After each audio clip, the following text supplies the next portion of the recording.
Welcome to Hauntings at Dusk, true ghost stories and fiction UK with me, author Tina Vantyler. Today's episode is a classic chiller by Algernon Blackwood, one of the finest writers of supernatural fiction. Called The Woman's Ghost Story, in it, a female psychical researcher agrees to spend the night in a house with a terrifying reputation and soon realises that she is not alone. But what she encounters is far more unnerving than a simple haunting. The Woman's Ghost Story by Algernon Blackwood. "Yes," she said from her seat in the dark corner, "I'll tell you an experience if you care to listen.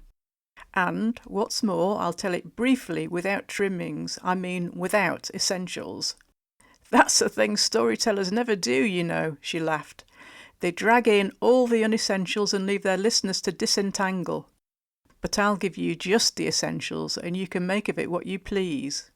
But on one condition, that at the end you ask no questions because I can't explain it and have no wish to." We agreed. We were all serious.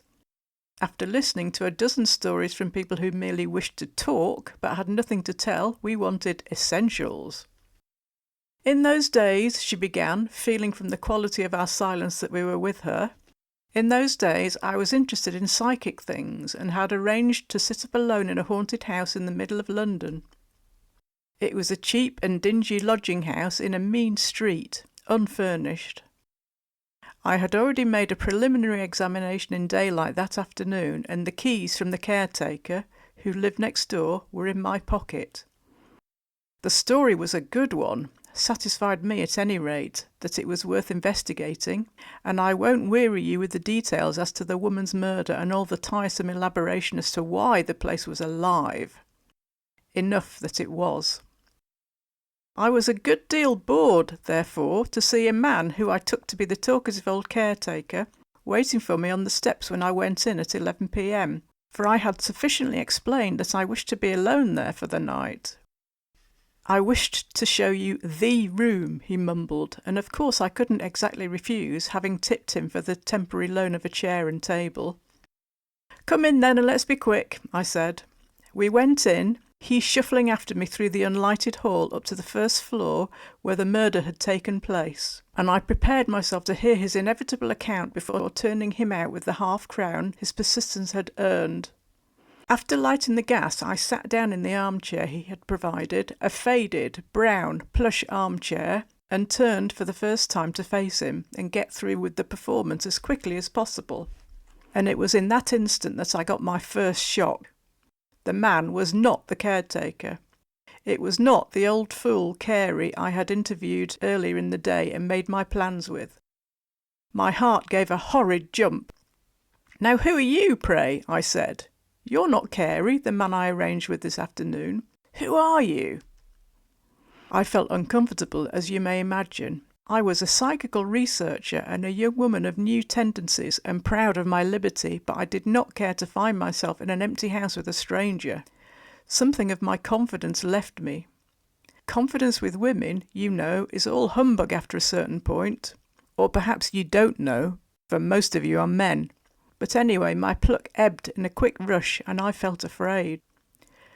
"Who are you?" I repeated quickly and nervously. The fellow was well dressed, youngish and good-looking, but with a face of great sadness. I myself was barely 30. I am giving you essentials, or I would not mention it. Out of quite ordinary things comes this story. I think that's why it has value. "No," he said, "I'm the man who was frightened to death." His voice and his words ran through me like a knife, and I felt ready to drop. In my pocket was the book I had brought to make notes in. I felt the pencil sticking in the socket. 100 things dashed through my mind, foolishly, and without sequence or meaning, as the way when one is really frightened. Unessentials leapt up and puzzled me, and I thought of what the papers might say if it came out, and what my smart brother-in-law would think, and whether it would be told that I had cigarettes in my pocket and was a free thinker. "The man who was frightened to death?" I repeated, aghast. "That's me," he said stupidly. I stared at him just as you would have done. Any one of you men now listening to me, and felt my life ebbing and flowing like a sort of hot fluid. You needn't laugh, that's how I felt. Small things, you know, touch the mind with great earnestness when the terror is there, real terror. But I might have been at a middle-class tea party for all the ideas I had. They were so ordinary. But I thought you were the caretaker I tipped this afternoon to let me sleep here, I gasped. Did Carey send you to meet me? No, he replied in a voice that touched my boots somehow. I am the man who was frightened to death, and what is more, I am frightened now.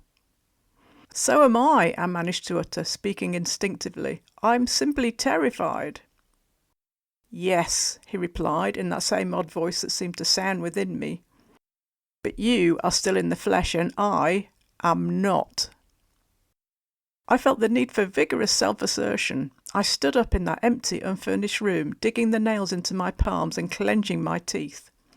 I was determined to assert my individuality and my courage as a new woman and a free soul. You mean to say you are not in the flesh? I gasped. What in the world are you talking about? The silence of the night swallowed up my voice. For the first time I realised that darkness was over the city, that dust lay upon the stairs, that the floor above was untenanted and the floor below empty. I was alone in an unoccupied and haunted house, unprotected, and a woman. I chilled. I heard the wind around the house and knew the stars were hidden. My thoughts rushed to policemen and omnibuses and everything that was useful and comforting.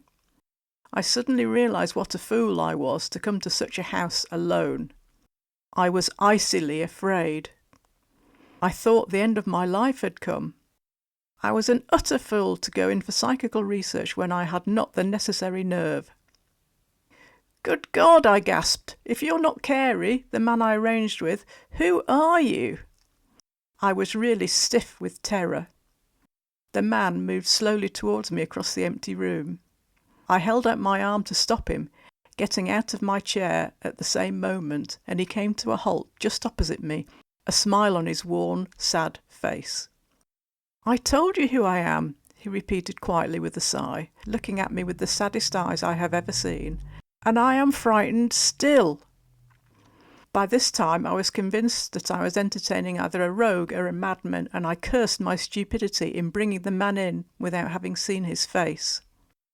My mind was quickly made up, and I knew what to do. Ghosts and psychic phenomena flew to the winds. If I angered the creature, my life might pay the price. I must humour him till I got to the door and then race for the street. I stood bolt upright and faced him.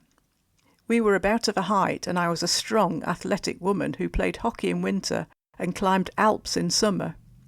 My hand itched for a stick, but I had none. Now, of course I remember, I said, with a sort of stiff smile that was very hard to force. Now I remember your case and the wonderful way you behaved. The man stared at me stupidly, turning his head to watch me as I backed more and more quickly to the door. But when his face broke into a smile, I could control myself no longer. I reached the door in a run and shot out into the hall. Like a fool, I turned the wrong way and stumbled over the stairs leading to the next story. But it was too late to change. The man was after me, I was sure, though no sound of footsteps came, and I dashed up the next flight, tearing my skirt and banging my ribs in the darkness, and rushed headlong into the first room I came to. Luckily, the door stood ajar, and, still more fortunately, there was a key in the lock. In a second I had slammed the door, flung my whole weight against it, and turned the key. I was safe, but my heart was beating like a drum. A second later it seemed to stop altogether, for I saw that there was someone else in the room besides myself. A man's figure stood between me and the windows, where the street lamps gave just enough light to outline his shape against the glass. I'm a plucky woman, you know, for even then I didn't give up hope, but I may tell you that I had never felt so vilely frightened in all my born days. I had locked myself in with him. The man leaned against the window, watching me where I lay in a collapsed heap upon the floor. So there were 2 men in the house with me, I reflected. Perhaps other rooms were occupied too. What could it all mean? But as I stared, something changed in the room, or in me, hard to say which, and I realised my mistake, so that my fear, which had so far been physical, at once altered in its character and became psychical. I became afraid in my soul instead of my heart, and I knew immediately who this man was. "How in the world did you get up here?" I stammered, amazement momentarily stemming my fear. "Now let me tell you," he began in that odd, faraway voice of his that went down my spine like a knife. "I'm in a different space for one thing, and you'll find me in any room you went into, for, according to your way of measuring, I'm all over the house. Space is a bodily construction, but I am out of the body and I am not affected by space. It's my condition that keeps me here. I want something to change my condition for me, for then I could get away. What I want is sympathy. Or, really, more than sympathy, I want affection. I want love." While he was speaking, I gathered myself slowly upon my feet. I wanted to scream and cry and laugh all at once, but I only succeeded in sighing, for my emotion was exhausted and a numbness was coming over me. I felt for the matches in my pocket and made a movement towards the gas jet. "I should be much happier if you didn't light the gas," he said at once, "for the vibrations of your light hurt me a good deal. You need not be afraid that I shall injure you. I can't touch your body to begin with, for there's a great gulf fixed, you know. And really this half-light suits me best. Now, let me continue what I was trying to say before. You know, so many people have come to this house to see me, and most of them have seen me, and one and all have been terrified. If only, oh, if only someone would be not terrified, but kind and loving to me. Then, you see, I might be able to change my condition and get away." His voice was so sad that I felt tears start somewhere at the back of my eyes, but fear kept all else in check, and I stood shaking and cold as I listened to him. "Who are you, then? Of course Carey didn't send you. I know now," I managed to utter.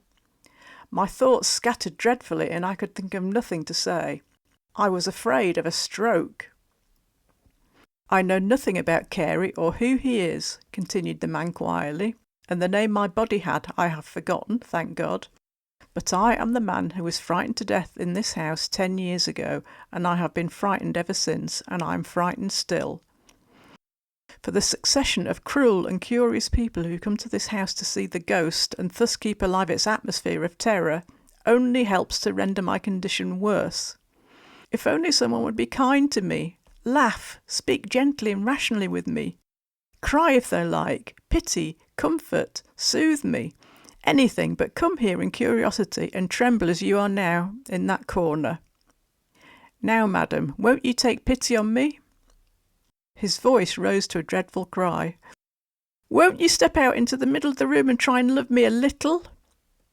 A horrible laughter came gurgling up in my throat as I heard him, but the sense of pity was stronger than the laughter, and I found myself actually leaving the support of the wall and approaching the centre of the floor. "By God," he cried, at once straightening up against the window, "you have done a kind act. That's the first attempt at sympathy that has been shown to me since I died, and I feel better already. In life, you know, I was a misanthrope. Everything went wrong with me, and I came to hate my fellow men so much that I couldn't bear to see them even. Of course, like begets like, and this hate was returned. Finally, I suffered from horrible delusions, and my room became haunted with demons that laughed and grimaced, and one night I ran into a whole cluster of them near the bed, and the fright stopped my heart and killed me. It's hate and remorse as much as terror that clogs me so thickly and keeps me here. If only someone could feel pity and sympathy and perhaps a little love for me, I could get away and be happy. When you came this afternoon to see over the house, I watched you, and a little hope came to me for the first time. I saw you had courage, originality, resource, love.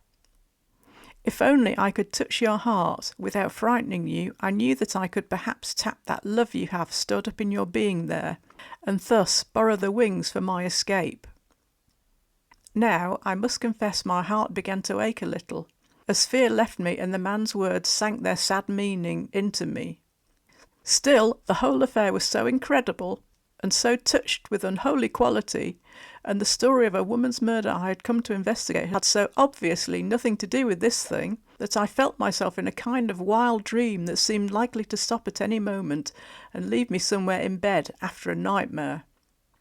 Moreover, his words possessed me to such an extent that I found it impossible to reflect on anything else at all, or to consider adequately any ways or means of action or escape. I moved a little nearer to him in the gloom, horribly frightened, of course, but with the beginnings of a strange determination in my heart. "You women," he continued, his voice plainly thrilling at my approach, "you wonderful women, to whom life often brings no opportunity of spending your great love. Oh, if only you knew how many of us simply yearn for it. It would save our souls, if you but knew. Few might find the chance that you now have, but if you only spend your love freely, without definite object, just letting it flow openly for all who need it, you would reach hundreds and thousands of souls like me and release us. Oh, madam, I ask you again to feel with me, to be kind and gentle, and if you can, to love me a little."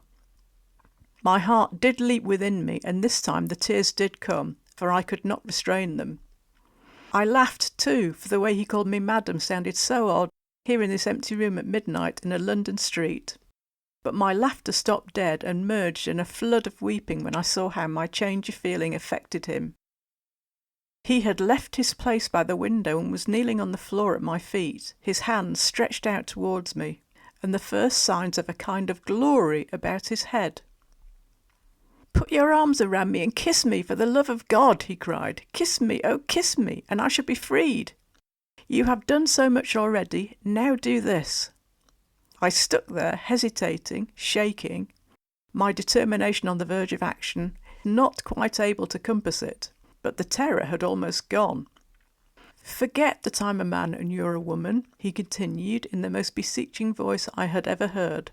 "Forget that I'm a ghost, and come out boldly and press me to you with a great kiss and let your love flow into me. Forget yourself just for 1 minute and do a brave thing. Oh, love me, love me, love me, and I should be free."